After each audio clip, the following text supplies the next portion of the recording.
The Hybrid Soul with Kelly Kinkaid is your destination for R&B discovery. And today we're going international, baby. We're going to Montreal. My guest has been soaring across the world with his music. We first got a taste of him with Body Language. And I am a fan already, and I'm looking forward to a full project from him. Welcome to the show, Chikoruss. Bonjour. Thank you so much, Kelly. Bonjour, Kelly. Ça va bien?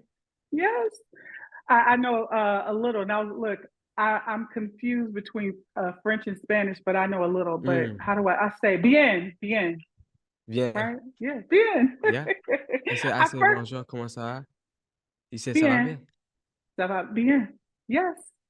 I want to first Yeah, ask you got it. you, how Yeah. has life been like right now? How are things doing with you in your career in the music? Honestly, I would say very fast paced and Yeah, exciting. I feel like everything back home before music, very slow, not as fun. Now I get to yeah, have a lot more fun being outside, meeting a lot of new people, seeing yeah, my idols every here and there. And it's yes. just fun to be in the music game. Yes, I stated that you are from Montreal, and you are an international artist. Yes. But a lot this has been like a whirlwind of success. I want to go back to your beginnings in Montreal because you are R&B. Where did that love of R&B and music start for you? Yeah, so honestly, me growing up, I grew up in a household of like dancers. Like my older cousins were dancers. So, that's where the first introduction of like music came into place. They grew up dancing to like Chris Brown, Sean Paul's and all that. And then I would say I gravitated slowly towards the years go by. In high school, I got connected with Bryson Tiller's music, and that's where Mhm. that other extra, the newer gen R&B came into place, I would say. And then I heard the Wild Thoughts record, and then that kind of like motivated me to go back to 2000s and get that bounce back. Wow. When you first heard Bryson Tiller, what was that his first album was amazing. But what song kind of caught you and you was like, this is for me? Honestly, I would say don't, because I was like, Yeah. it's as much as everybody would say don't, but don't is one of those records that you just listen to and you're like, it sounds like nothing in the music game at that era too, hmm you know? So I know we're all happy with the new music. I want to talk about with you and Bryson Tiller, Mhm. your first performance. Please share. I thought this was a great story because had you already released your body language song? Pardon me? You had released your body language song, the meeting of Bryson Tiller, your idol. How did that happen for you? Yeah, so I was having a day full of meetings, and then my manager called me saying, "Yo, we got Bryson Tiller's manager on the line, Neil." I was Yeah. like, "Oh, whoa, that's crazy. Let me see what he got to say." He's like, "Yo, what up? My name is Neil, man. Nice to meet you." I'm like, "Nice to meet you, bro." He's like, "Yo, I love the music and everything, bro. Have you ever been to a Bryson Tiller show?" I said, "Nah, I've never been to." He's like, "He's having a show in Toronto. How far is Toronto from Montreal?" I was like, is what, 2 hours flight, 6 hours car. He's like, okay, bet, we're gonna get you a flight to Toronto so you can assist with one of his shows. And I was like, Yeah. wow, I was just so excited after that call. And when I would say later that same day, Ryan Trey hit me up and he was like, yo, bro, I mess with the music. I love what you got going on. And then we tapped in automatically. And I would say later that week, he even said, yo, I asked my manager if you could perform and open in Toronto. Cause that's one of the only shows I think he had in Toronto. Like it was Vancouver and Toronto Mm. during the tour. And he's like, yo, it would be dope for you with your first record to perform it in Toronto. I was like, yo, that there's no way that's gonna happen. And then they greenlighted it, and I was just so nervous.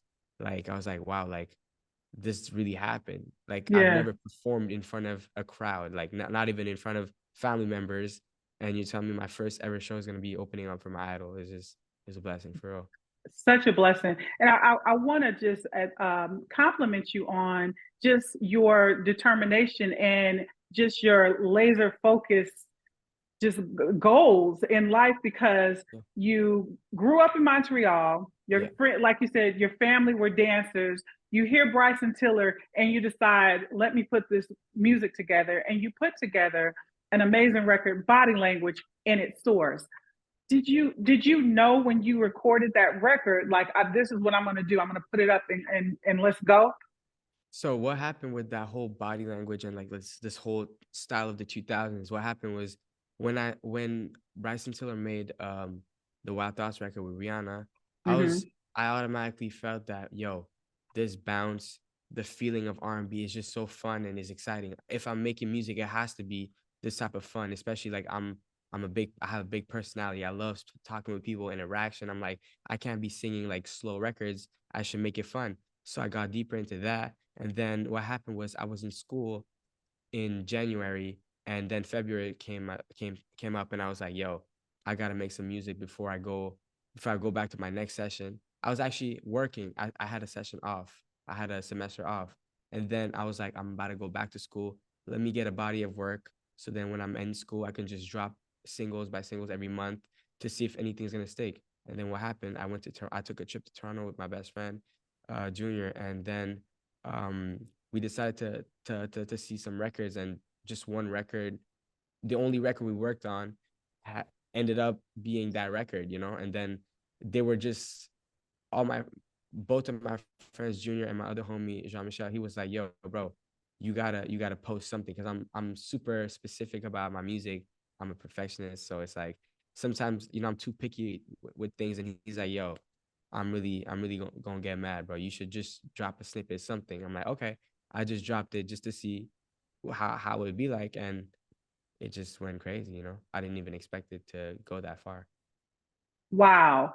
As your career just continues to build, you said you were having meetings before you went to go see Bryson Tiller, and you landed up Hmm. at the legend in the making, legend label, 300 Entertainment.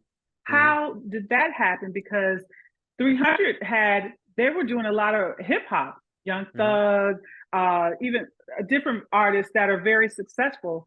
Hmm. How did you land and connect with 300 Entertainment?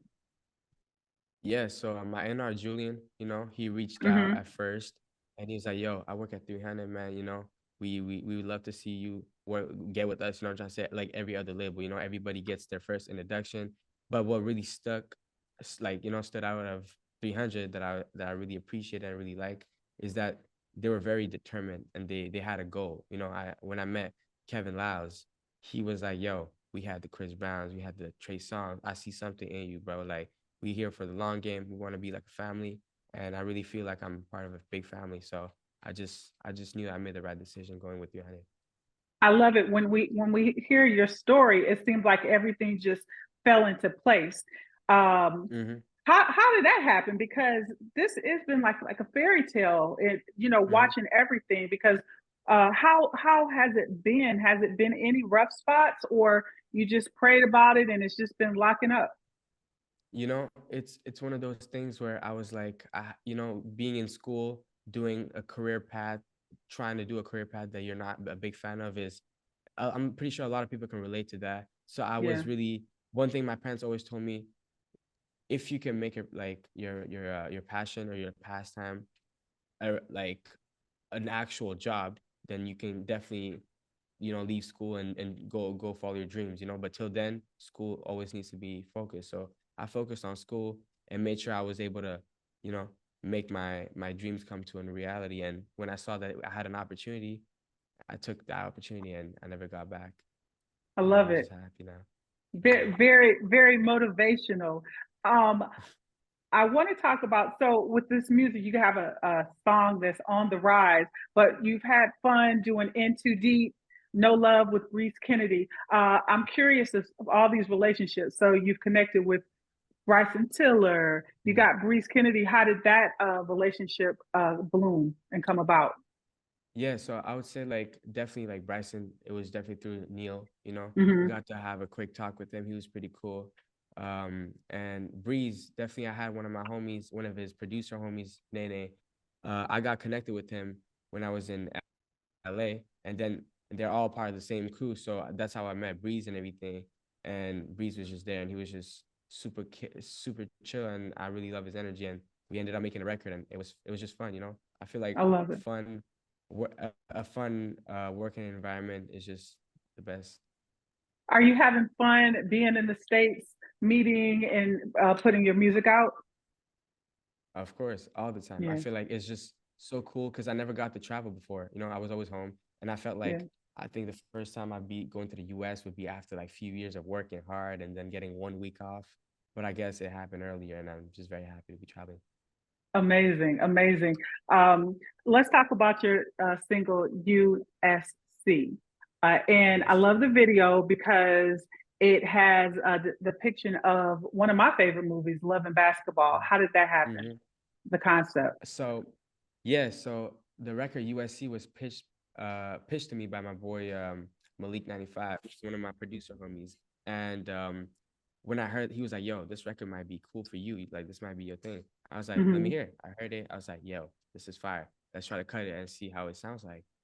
And we just loved the way it sounded. And it just happened to be USC the name, and then my team was like, "Yo, loving basketball is 2000s, 90s, and it happens in USC. What do you think about that?" I'm like, "I love the idea. Let's roll with it," and we made it happen. Wow, I love it. Today, so I want to talk about also recently the legend Troy Taylor Mm-hmm. posted. He's investing. He posted a picture with you and Uh-huh. said invested in the next generation. Mm-hmm. So Troy Taylor is one of the goats. He's been responsible for music with Tyrese and Trey Songz, Mm-hmm. B2K, and more. Tell me how that working with him, how has that been, and can we see him on the upcoming project with you? Most definitely. Yeah. Like Troy, I got connected with Troy through the team and everything. And, he was one of those people that I worked with that I was like, yeah, this is where music gets real and like you get to be the student. Because, in my lane and what I'm trying to do, I always think I got everything under control. But when you work with somebody that's very accomplished, it's time to listen sometimes, and I learned to listen. And there's so many things that I was doing with him that I was like, I might not agree with, but then later on, I'm like, yo, that actually kind of helped out because I'm Yeah. doing it now. So it was definitely a great learning experience. What's one thing that you've learned from him, or maybe some wisdom that he's given you while you've worked with him? Yeah, the thing that I've got that he did that really stuck out was because I'm somebody that when I sing, sometimes I overthink it and I do like 50 million takes. And he was like, yo, do like the 3 take rule. So try to kill it 3 times and take the best one. And sometimes you don't gotta overthink it. Sometimes when you overthink it, you just drag on the whole process. And I got like few records done quickly with him. I love it. I love it. And I want to ask you, how does it feel to have that hometown love? And you Honestly, really, yeah. yeah, like recently I did a little club appearance with my homies and everybody. It was amazing, honestly, because I feel like Montreal is one of those cities that's not as big as Toronto when it comes to music wise, and definitely not like American music and just English music in general because it's a French province. It was definitely cool to see like so many people sing along to the records, and it kind of just motivated me to just do better in the U.S. because when you pop in the U.S., you pop everywhere. So I want to be the Drake of Montreal. I'm not mad at that. I'm not mad at that. And as I would love to know, making your mark in R&B, what are your goals? Because it seems like the stars are the limit, the sky is the limit. You are doing a lot, but what's your goals and what can we expect from a full project from you? Yeah, so my goal is, like you can hear, I have a very nostalgic sound. My Hmm. goal is to really rebrand that whole 2000s vibe, like the feel of the records, just the the message, that I'm trying to send through. Because I feel like the 2000s had something that was very like obvious. The records were Hmm. fun. The records were very, very, very like touchy. I feel like these days not all the records are like touchy. Sometimes we just make records just to make a record. I want people to feel like, yo, this record's gonna be timeless. I want to make timeless music, you know? And I feel like in 10 years, I want people to be like, yo, Chikoruss became famous because he rebranded the 2000s and made it more like of that era. But now he's killing the game with every other genre and he's just doing good music and inspiring everybody else to become better. I love that. I love that. Well, I thank you for your time. I'm so glad that we got a chance to get you right now and see where you're going to go. When can we look forward to hearing a full project from you? Honestly, by next year for sure. Okay. By next year for sure. Definitely, you know, one thing I don't want to do is rush. I want to make Yeah. sure we got quality and I want to give the people quality music. I love it. I love it. Well, thank you. It's the Hybrid Soul with Kelly Kinkaid. We are your destination for R&B discovery. My guest today was Chikoruss. Next Thank you, time. Kelly. Thank you so much.